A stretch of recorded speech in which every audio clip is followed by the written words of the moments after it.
नमस्कार, मैं साकेत कुमार अपनो भारत टाइम्स देख रहे हैं। पटना के गंगा घाटों पर महिलाओं को चेंजिंग में काफ़ी समस्याओं का सामना करना पड़ता है। अब ऐसे में एक फाउंडेशन सामने आया है, बीइंग हेल्पर फाउंडेशन, जो कि पटना के महिलाओं जो गंगा स्नान करने के लिए आती है उनके दर्द को समझा है। आप मेरे पीछे देख सकते हैं, ये चेंजिंग रूम बनाया गया है जिससे महिलाओं को कपड़ा बदलने में दिक्कत ना हो, क्योंकि पुरुषों को तो ऐसी समस्याओं का सामना नहीं करना पड़ता है, लेकिन महिलाओं को खास करके नहाने स्नान करने के बाद उन्हें चेंजिंग के लिए सोचना पड़ता है कि आखिरकार कपड़ा कहाँ पर बदलें।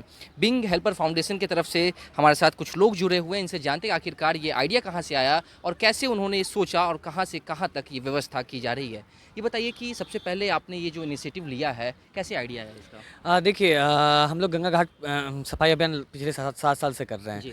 और जब भी हम लोग गंगा घाट के किनारे आते थे तो देखते थे कि जो महिलाएं, जो बहनें हैं, वो अपना जो कपड़ा बदलती हैं तो खुले में बदलती थी, जी। और जिसके कारण कहीं ना कहीं उनका प्राइवेसी पे बहुत बड़ा इम्पैक्ट बन रहा था। और अभी के डेट में पटना में बहुत कम लोग आने लगे गंगा घाट के पास, पटना क्या पूरे देश दुनिया में, जी। क्योंकि उनके पास सुविधा होना चाहिए ड्रेस चेंजिंग का। तो हम लोग सोचा ऐसा क्या करें, क्योंकि कंक्रीट का बना से नहीं सकते, क्योंकि बिहार में क्या है कि गंगा पानी कभी ऊपर आता है कभी नीचे आता है। तो फिर हम लोगों ने ये मॉडल तैयार किया और फिर हम लोगों ने इसको इंस्टॉल किया, और ताकि जो भी यहाँ महिलाएं, जो भी बहनें हैं, उनकी सुरक्षा, उनकी प्राइवेसी का ख्याल रखते हुए और लोग यहाँ पर आएँ, कपड़ा बदले आराम से, और जब भी पानी आएगा तो हम लोग इसको अलग अलग जगह पे इसको हम लोग रिमूव कर पाएंगे और अच्छे से फिर इंस्टॉल कर पाएंगे। ये जो चेंजिंग रूम आपने बनाया है, कितनी संख्या में इसका निर्माण करवाया? क्योंकि गंगा घाट सिर्फ ये तो है नहीं, कहाँ से कहाँ तक आपने करवाया? ये हम लोग नासरीगंज, दानापुर से लेकर पटना सिटी के कंगन घाट तक हम लोग इसको कुल मिलाकर 42 ऐसा वुमेंस ड्रेस चेंजिंग रूम जो है उसको हम लोग इंस्टॉल करेंगे। हम लोग महिलाओं के लिए काफ़ी ज़्यादा आसानी हो डेफिनेटली सके। डेफिनेटली अभी जस्ट लगाए हैं तो बहुत सारी महिलाएं जो हैं तुरंत कपड़ा इसको बदल रही थी। ये बताइए कि आप खुद भी एक लड़की हैं, लड़की होने के नाते गंगा स्नान में जब महिलाएं आती हैं, लड़की आती है, कैसे सोचते हैं? क्योंकि चेंजिंग रूम है नहीं, सरकार की तरफ से व्यवस्था नहीं की गई है। अब ये कितना कारगर साबित होगा?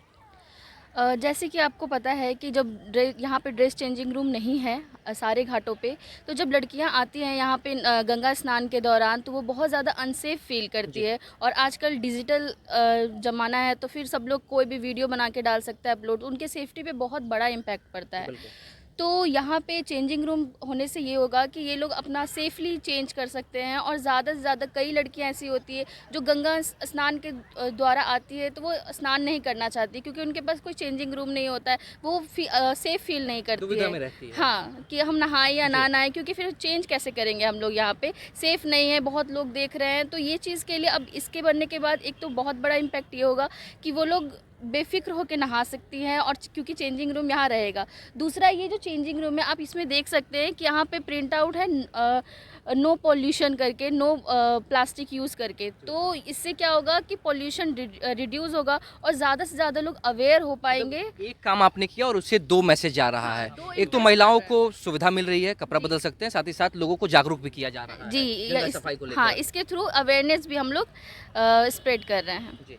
एक बार मैं आपको पूरी तस्वीर दिखा देता हूँ किस तरीके से यह जो ढांचा तैयार किया गया है जिसमें महिलाएं कपड़े बदलेगी। देखिए आप, यहाँ पर तस्वीर बनाई गई है महिलाओं के कपड़ा बदलने का कक्ष, से no to single use plastic. और यहाँ पर मैसेज दिया गया है ताकि जो आम लोग आते हैं, क्योंकि गंगा घाट पर काफ़ी ज़्यादा भीड़ भी होती है, लोग यहाँ पर आते हैं। और देखिए तस्वीर बनाया गया है कि किस तरीके से जो जीव जंतु पानी में होते हैं, नदी में होते हैं, उनको किस तरीके से इससे असुविधा होती है, कितना हानिकारक उनके लिए हो सकता है, वो दिखाया गया है। और एक तस्वीर हम आपको दिखा दें कि अभी भी महिलाएं जो है वो यहाँ पर स्नान कर रही है।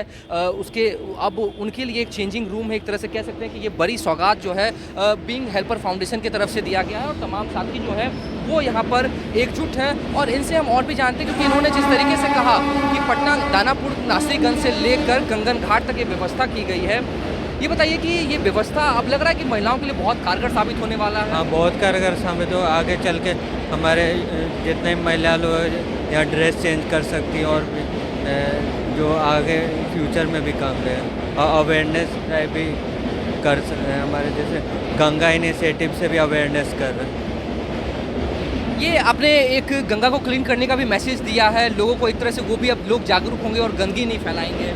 हाँ, एक साथ 2 काम हो रहा है। एक तो गंगा अवेयरनेस ड्राइव भी चल रहा है, साथ में हम मैसेज भी दे रहे हैं ताकि हम जो गंदगी फैला रहे हैं यहाँ पे गंगा किनारे, वो फैलाए नहीं गंदगी। इसका ये बताइए कि ये जो प्रोजेक्ट्स आप लोगों ने सोचा, जो इनिशिएटिव लिया है, क्या ऐसे भविष्य में और भी कुछ प्लानिंग आप लोग कर रहे हैं? हाँ, और हम लोग हर साल और हर वक्त सोचते हैं कि नया कुछ क्या किया जाए। और ख़ास करके भी हम लोग का चल रहा है महागंगा सफाई अभियान का चल रहा है और ये नेक्स्ट प्रोजेक्ट है और उसके आगे नया प्रोजेक्ट भी हम लोग आगे फ्यूचर में ला सकते हैं। आने वाले समय में लगता है कि जिस तरीके से आप लोग के फाउंडेशन ने जो इनिशिएटिव लिया है, सरकार को भी इससे एक आइडिया मिलेगा और सरकार भी बड़े पैमाने पर इस तरीके का निर्माण करवाए। हाँ, सरकार का सपोर्ट भी रहता है, हम लोग को हर वक्त करने का नगर निगमों का पूरा सपोर्ट रहता है और आगे हो सकता है कि सरकार के द्वारा भी ये आगे बढ़ावा मिल सके। आप लोग का ये जो फाउंडेशन है इस तरीके के काफ़ी इनिशिएटिव ले रहा है, कितने लोग होंगे आप लोग के फाउंडेशन में, कैसे काम हम लोग कर रहे हैं? के फाउंडेशन में 600 से 700 लोग हैं और प्लस ये हम लोग का जो है नॉन फाउंडेशन ऑर्गेनाइजेशन जी। है प्लस नॉन प्रॉफिटेबल है नॉन प्रॉफिटेबल है जी, और प्लस हम लोग अवेयरनेस कर रहे भी। मैसेज दे रहे हैं। चलिए ठीक है, तो देखा आपने किस तरीके से इन्होंने कहा कि एक तरह से अवेयरनेस के लिए भी मैसेज दिया जा रहा है और ये जो बड़ी पहल आपने की है कि नासरीगंज से लेकर कंगन घाट तक ऐसे आप 42 आपने बताया ना कि 42 बनवा रहे हैं, आगे और ऐसे कोई प्रोजेक्ट? जी हाँ, हम लोग का आगे और प्रोजेक्ट रहेगा क्योंकि ये बहुत सक्सेसफुल है। बहुत सारे जैसे जहाँ जहाँ लगाए हैं उसको महिलाएं लोग जो हैं बहुत खुश हैं वो, और जब हम लोग इसको सोशल मीडिया पे डाले तो बहुत सारी महिलाएं ये भी करी कि हम लोग नहीं जाते थे गंगा नदी के पास नहाने के लिए। हाँ, सरकार से बहुत 200% आशा रखते हैं कि सरकार बहुत कम लागत में ये बन रही है। सरकार को ये हर घाट पर पूरे बिहार में लगाना चाहिए जिससे बड़े पैमाने पर जो स्नान करते जो परिवर्तन होती है। सरकार की तरफ से, नगर निगम की तरफ से छठ पूजा के टाइम पे टेम्पोररी बनाया जाता है, कपड़े का जो होता है चेंजिंग रूम होता है, लेकिन अब जरूरत है इस तरीके की आइडिया की। डेफिनेटली अगर ये रेगुलर बना रहेगा ना तो ये बहुत बहुत ज़्यादा फायदेमंद रहेगा। ठीक है, तो आपने देखा कि पटना के अब घाटों पर महिलाओं के लिए चेंजिंग रूम बनाया जा रहा है ताकि महिलाओं को स्नान करने के बाद कपड़ा चेंज करने में असुविधा का सामना ना करना पड़े। उसके लिए ये चेंजिंग रूम बनाया गया है और आराम से अब महिलाएं स्नान करने के बाद इसमें आकर चेंज कर सकती है। आपको बता दें कि पटना के नासरीगंज से लेकर और कंगन घाट तक इसका निर्माण करवाया जाएगा। लगभग ऐसे 42 चेंजिंग रूम बनाए जाएंगे जो कि अब महिलाओं के लिए एक वरदान साबित होने वाला है। फिलहाल इस खबर में इतना ही। नवभारत टाइम्स के साथ बने रहे पटना से साकेत कुमार।